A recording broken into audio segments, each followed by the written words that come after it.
नमस्कार दोस्तों। आज मैं स्वयं का सिद्धि ट्रांसफ़र का अनुभव आपसे शेयर कर रहा हूँ। लगभग 2 साल पहले की बात है। 2 साल पहले कोई इंसान मुझसे जुड़ा था। एक जिन्नात की सिद्धि वो मुझसे चाहता था, पर शुरुआत में तो मैंने किसी वजह से उसे मना कर दिया था। पर अक्सर और बार बार उसके कहने पर फिर मैंने उसे हाँ कहा। फिर उस इंसान ने कहा कि आज रात आप उस चिन्ह को मेरे नाम से सिद्ध कर दीजिए और कल रात को मुझे उसका ट्रांसफ़र दे दीजिए। जैसे कि नियम होता है कि पहले उस चिन्ह को पहली रात उस इंसान के नाम से सिद्ध किया जाता है जिस जिन्नात का वो ट्रांसफ़र लेना चाहता था, उसका वही नियम था, और दूसरी रात को उसका ट्रांसफ़र होता है। तो उस इंसान ने मुझसे यही कहा कि आज रात आप उसको मेरे लिए सिद्ध कर लीजिए और कल जो भी आपकी सामग्री होगी या शुल्क होगा, जो भी होगा, वो मैं कल छोड़ जाऊंगा और कल रात में आप मुझे उसका ट्रांसफ़र दे देना। तो मैंने उस पर पूर्ण विश्वास करके उस रात मैंने उसके लिए उस जिन्नात को सिद्ध कर दिया। अब सिद्ध होने के पश्चात जब अगले दिन काफ़ी समय हो गया, उस इंसान का ना फ़ोन आया ना वो स्वयं आया, तो मैंने उससे फ़ोन किया और कहा कि आपके नाम से मैंने जिन्नात तो सिद्ध कर दिया है, अब ट्रांसफ़र का समय आज रात को करना है, तो आप जो भी शुल्क इत्यादि जो भी आपने कहा था वो आप दे जाइए या जैसा भी है। तो उसने यही कहा कि आप ट्रांसफ़र आज कर दीजिए और मैं जो है कल आपको जो भी शुल्क इत्यादि है वो मैं कल आपको दे दूँगा। तो मैंने कहा कि ऐसा नहीं हो सकता करके, क्योंकि आपने यही वचन दिया था, यही कहा था मेरे सामने कि आप आज सिद्ध कर दीजिए, कल ट्रांसफ़र से पहले मैं आपको जो भी सामग्री खर्च या जो भी चीज़ें हैं वो मैं आपको दूंगा करके। तो इस प्रकार की चीज़ नहीं हो सकती, आप अपने वचन से अट रहे हो, तो मैं इस प्रकार का ट्रांसफ़र आपको नहीं दे पाऊँगा। तो फिर उसने कहा मैं किसी प्रॉब्लम में हूँ या किसी काम में व्यस्त हूँ, मैं आपको शीघ्र ही सारी चीज़ें मतलब जो भी सामग्री खर्च इत्यादि वो आपको देता हूँ। तो इस प्रकार से वो इस बात को टालने लगा। जिन्नात तो उसके नाम से सिद्ध हो चुका था। इस प्रकार से रोज़ाना उसको फ़ोन करता और रोज़ाना वो कोई ना कोई बहाना बना देता।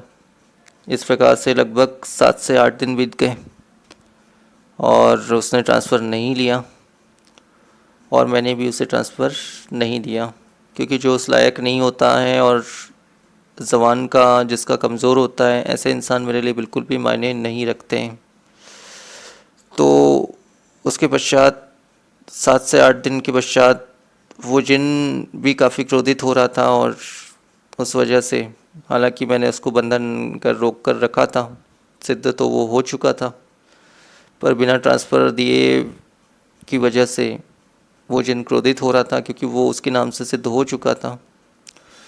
तो जब 8 से 9 दिन हो गए, 90 दिन, फिर लास्ट मैंने पूछा उसको, वार्न भी किया कि आप जो है आज आखिरी दिन है, अगर आपको लेना है तो आप ले लीजिए, नहीं अन्यथा फिर प्रॉब्लम हो सकती है, समस्या हो सकती है। फिर भी वो ना माना। तो फिर 90 दिन मैंने उस जिनको यही कहा कि जिस इंसान ने आपको सिद्ध करवाया है मेरे माध्यम से, मैंने स्वयं नहीं किया, उसने करवाया है मेरे माध्यम से, तो वो इंसान अभी आपको रखने को तैयार नहीं है। तो इसमें मेरी कोई गलती नहीं है, इसमें उसी इंसान की गलती है। तो आप जो है उसी के घर में जाके बैठ जाओ और उसी से बात कर लेना, आपको जो भी बात करना है, मैं इस बारे में कुछ भी नहीं कह पाऊँगा। तो जिन्नात उसी रात में उसके घर चला गया। ट्रांसफ़र मैंने नहीं किया था उसको, वो खुद से गया था। और उसके पश्चात सबसे पहले तो उस इंसान का सेहत ख़राब होना शुरू हो गया। उसको खून की कमी होनी शुरू हो गई। सबसे पहले तो 2 एक दिन में ही उसकी खून में बहुत कमी आ गई। उसके पश्चात उसके घर में कुछ ऐसी घटनाएं होने लग गई जो नहीं होना चाहिए था। से बहुत विपरीत घटनाएं उसके घर पे घटित होने लग गई, जैसे अचानक आग का लग जाना, या पानी के नल का टूट जाना, या पूरे घर में पानी का भर जाना, या अचानक दरवाजे का टूट जाना। इस प्रकार की या फिर बंद गाड़ी अपने आप चालू होकर आगे बढ़ जाना, इस प्रकार की कई प्रकार की घटनाएं होनी शुरू हो गई थी उसके घर में। और उसके परिवार में जो भी 3 से 4 लोग जो भी थे, उनका सेहत दिन पर दिन सबका बिगड़ना शुरू हो चुका था। तो तब भी वो इंसान समझा नहीं उन सब बातों को और नेगलेक्ट करता रहा। तो अंत में फिर उसका 4 साल का एक बच्चा था, लड़का था, उसकी डेथ हो गई। उसकी डेथ के पश्चात लगभग 1 महीने के पश्चात, 1 महीना होने के पश्चात ही ये चीज़ हुआ है, उसकी डेथ हुई है। तो उसके बाद से वो इंसान बहुत ज़्यादा टूट गया और उसके बाद शायद सारी चीज़ें वो समझ चुका था। फिर उसने हिम्मत करके मेरे सामने आया, वो इंसान आया था मेरे सामने और आकर उसने मुझसे माफ़ी मांगी और कहा कि मुझे कैसे भी इस जिन्नात से आप बचा लीजिए, मुझे मुक्ति दे दिला दीजिए इससे। तो मैंने कहा देखिए, आपने पूरा नियम करवाया है, सारे चीज़ें मैंने आपके विषय में किया है, अपना समय दिया है, हर चीज़ किया है, तो आपको एक तो ऐसा नहीं करना चाहिए था। और आप पश्चाताप करने से तो कुछ मिलेगा नहीं, जो होना था इतना कुछ आपको नुकसान हो गया, आपको बहुत पहले ही मेरे पास आना था, आप इतने देर से मेरे पास आ रहे हो। तो उसके पास कोई जवाब नहीं था कहने के लिए। तो हालांकि उसने मुझसे माफ़ी मांगी थी तो मैंने उसे माफ़ भी कर दिया था।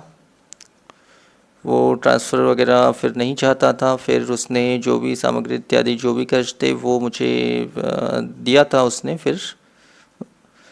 तो उसके पश्चात फिर मैंने उस जिन्नात का शांति हवन करके उसको शांत कर दिया और उसको, वो तामसिक जिन्नात था वो, तो उसका भोग इत्यादि अर्पण करके उसका शांति कर दिया। हालांकि जिन्नात तो मान नहीं रहा था कि उस इंसान को मतलब उसका बलि लेकर ही वो वापस आएगा, यही उसका कहना था।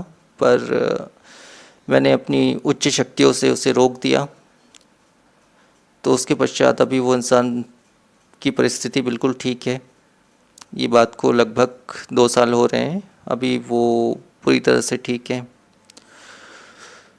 तो इस विषय में इतना ही कहूँगा कि इस प्रकार की शक्तियों के साथ कभी भी खेलना नहीं चाहिए या किसी भी प्रकार का मजाक बिल्कुल भी नहीं करना चाहिए। बहुत से लोग अभी भी इस प्रकार का मजाक कहीं ना कहीं करते हैं, तो उनके लिए मैं यही कहूँगा कि इस प्रकार की शक्तियों को कभी भी मजाक में ना ले और ना ही इस प्रकार की शक्तियों को कोई खेल समझे या मजाक समझे, बहुत ही सीरियसली ले इस शक्तियों को। क्योंकि थोड़ी सी भी गलती की वजह से, थोड़ा सा भी चूक की वजह से बहुत बड़ा नुकसान या बहुत कुछ खो सकते हैं आप, बहुत कुछ हानि हो सकती है। उस इंसान ने भी बहुत कुछ खोया है। तो इसलिए विशेष ध्यान रखें इन सब बातों का, और ख़ास तौर से अपने ज़बान का। अगर आपने कोई भी ज़बान दे देते हैं, ख़ास तौर से अगर उन शक्तियों को आप कोई भी ज़बान दे देते हैं, तो उसको आपको किसी भी कीमत पर निभाना है, अन्यथा बहुत बड़ा खतरा आपके ऊपर हो सकता है, नुकसान आपको पहुंच सकता है। तो मुख्य अपने वचन का विशेष ध्यान रखें, चाहे वो शक्तियों से आप कोई वचन देते हैं या मुझे कोई वचन देते हैं, जिस प्रकार उसने मेरे साथ किया। तो मुझे भी अगर कोई वचन देते हैं या मुझसे कोई कार्य करवाते तो इस चीज़ का विशेष ध्यान रखें, इतना ही कहूँगा मैं। बाकी आपकी मर्ज़ी है, आप स्वयं समझदार हैं। तो इतना ही कहना चाहता था मैं, इतना ही अनुभव शेयर करना चाहता था आप सभी से। तो आज के वीडियो में इतना ही। नमस्कार।